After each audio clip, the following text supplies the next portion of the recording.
Old Friends by RB-47. She noticed the pony for the first time when she was young, not long after she'd received her cutie mark.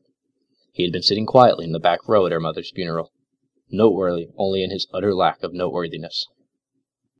After the service, after the mourners had filed quietly out of the room, after the last of the well-wishers had extended their condolences for her loss, the filly noticed that he was still in the rough stone chapel. She watched, peering from around the door, with her family behind her, chatting amongst themselves in low murmurs, as the pony approached the casket at the front of the room. There was something insubstantial about him that she couldn't quite place her hoof on, a thinness that didn't match his stocky body, a definite sense that he was far off in the distance, yet right in front of her. He delicately lifted a hoof, resting on the lid of the polished wood box, and gazed down at the wizened matriarch's face. It was a severe face, the face of a mare who had lived a long life and seen many things, and ended up largely unimpressed by most of them. The funerary director had done what he could, but the end of her life had been a struggle. There was a tightness to her that the filly didn't remember from her childhood. The pony shifted, leaning closer to the mare, and murmured something the filly couldn't quite hear. There was a sudden sense of motion, though nothing moved. The pony bowed his head, then stepped back and turned, as if to go. Their eyes met, she at the doorway, he at the altar. They stared at each other for a brief moment, and she felt as though the world was holding its breath. But then he nodded to her once, solemnly, somehow imparting through the simple gesture that he understood her sorrow and was sorry for it, but that her mother's passing was simply the way of the world, and there was nothing to be done about it. There was a sound like a sigh, and he was gone. She ran up to the casket, ignoring the startled noises from the ponies behind her, and peered in. Her mother's body was still there, her eyes still closed, her face still tranquil. There was a ghost of a smile on her mother's lips. She never thought she'd see her mother smile again. That was the first time. As the years went on, she saw the pony again here and there. At the scene of an accident, visiting a hospice ward, on the field of battle, she came to expect him, catching herself searching her surroundings for him wherever she was in the presence of a pony who had passed on. Invariably, he would make an appearance, visit the deceased, and disappear again. No pony ever seemed to notice him, save her. Sometimes their eyes would meet, as they had the first time, and she would nod at him, and he at her, before continuing on his way. When she was not preoccupied with her work, she would often send her servants away, brew herself up a cup of tea, and sit, wondering about the pony. She was bemused to realize that there was very little memorable about him. She found it impossible to hold an image of him in her mind. She could not for the life of her recall the color of his mane, the shape of his tail, if he had wings or a horn. She did remember one thing about him. She'd noticed it the second time she'd seen him, and made a point to look for it each time following. At first because she didn't believe it, because she'd grown to expect it, accept it, be comforted by it. On either flank, where every other pony had a mark that proudly proclaimed their destiny to the world, he had nothing. Many years after the first time, she saw the pony once more. It was at a funeral again, that of her sister's husband. They were in the same chapel, though it had been rebuilt in the years since. As before, he sat in the back row quietly.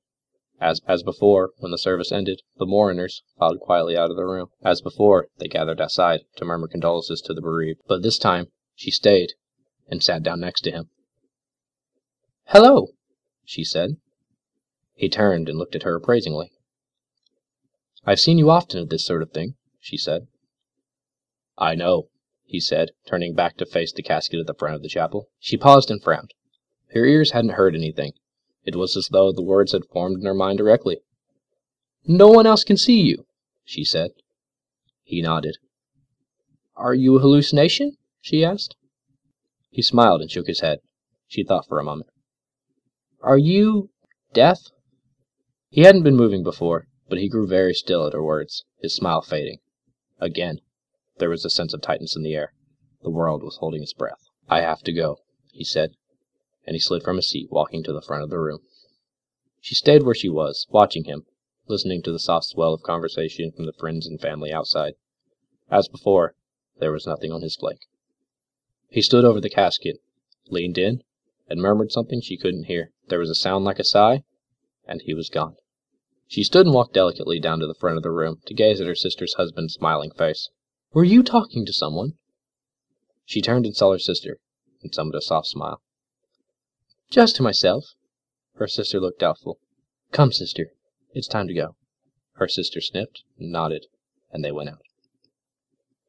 Many years later she saw him again.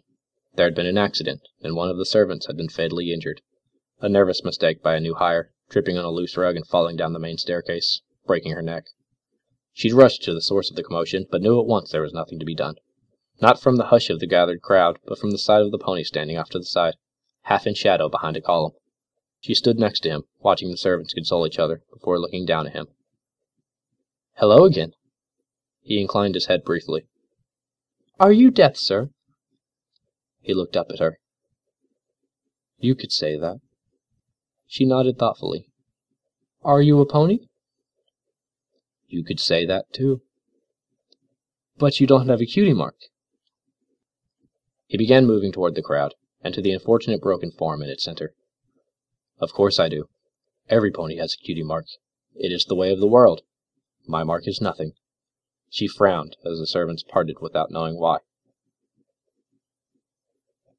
She found him outside one winter, in the gardens, looking up at a proud old oak that a groundskeeper had reported would not see the next spring, the last rays of sunlight flickering through its bare branches. "I've heard no shouts, received no reports of missing ponies," she said. "Ponies are not the only things that die," he said. He placed his hoof on the trunk, murmured a few words. She heard a sigh, and he stepped away. She noted idly that he left no hoof prints in the fresh snow. "Please, sir," she said, "don't leave." He paused. "I have my duties, as do you." "I generally find that except in rare circumstances, things tend to look after themselves, at least for a few minutes." He stood motionless for a long moment before turning back to her. "There is some truth there." She swept the snow off a nearby bench and sat, motioning for him to join her. After a moment, he climbed up next to her. They looked at the husk of the tree together. "You are much larger now than when we first met." She smiled. "I had a lot of growing up to do. I noticed you haven't changed at all." A pause. "I remember very little of you when you aren't here. Not your coloration, not the shape of your face.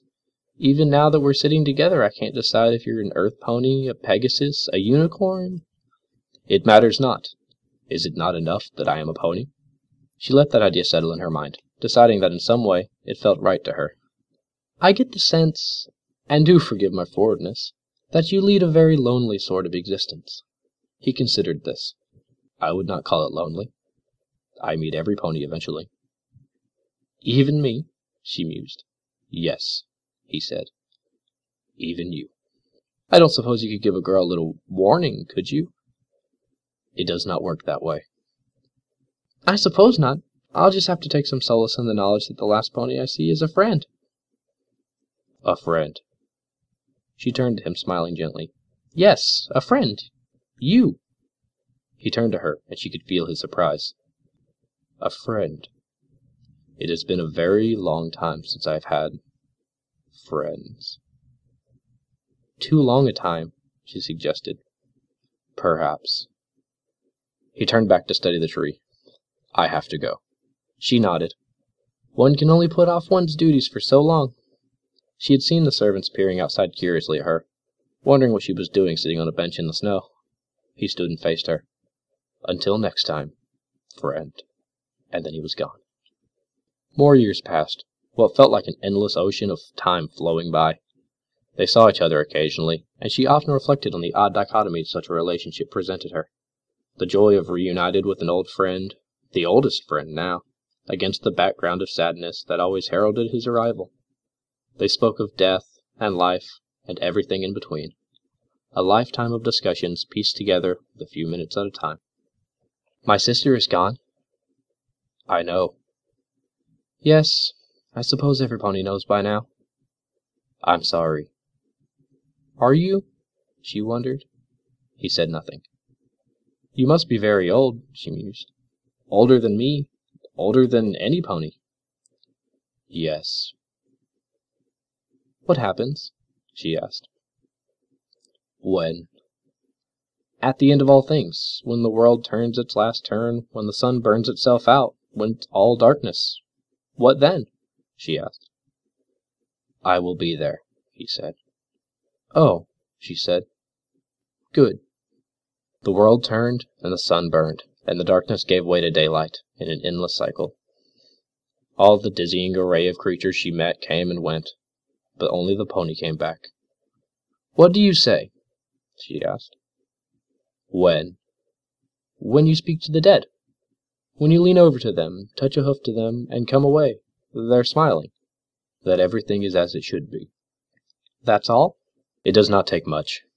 Most are simply afraid to let go, and a little reassurance goes a long way. Sometimes it is not necessary. Sometimes they are ready to go on their own, and I am not needed." "Everything is as it should be?" "There is no other way for everything to be." She thought about this. "How can you be sure?" "I know it, the same way you know the sun will rise each morning." "It won't rise if I don't raise it." "But you will. You always do, and you always shall, until the world turns its last turn, until the sun burns itself out, until all is darkness. There is no other way for everything to be." She thought about this. "I think—" "Yes?" "I think I shall miss you, old friend." "Perhaps you will. But when the time comes, I know I shall miss you, Celestia." Old Friends at Mendham. Twilight.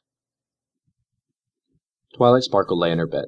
She was very old, and very tired, and very close to death.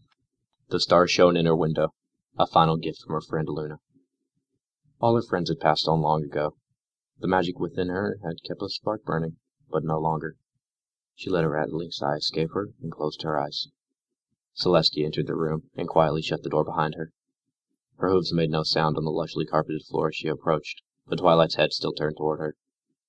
"Hello, Princess," came a soft voice. "I do wish you would call me Celestia," admonished the princess. "Old habit," her student murmured. Celestia sat next to the bed, keeping vigil. Hours passed. "Princess?" "Yes, Twilight." "What happens?" Celestia turned her head and looked down at her. "When?" "When I'm gone." Celestia leaned over and kissed her student on the forehead. "The world will turn, the sun will burn, and I will be here." "Oh," whispered Twilight. "Good." And then she was still. There was movement in the corner of the room. Celestia kept her face pressed to Twilight's for a moment longer before pulling away. "Twilight, I'd like you to meet an old friend of mine." The end.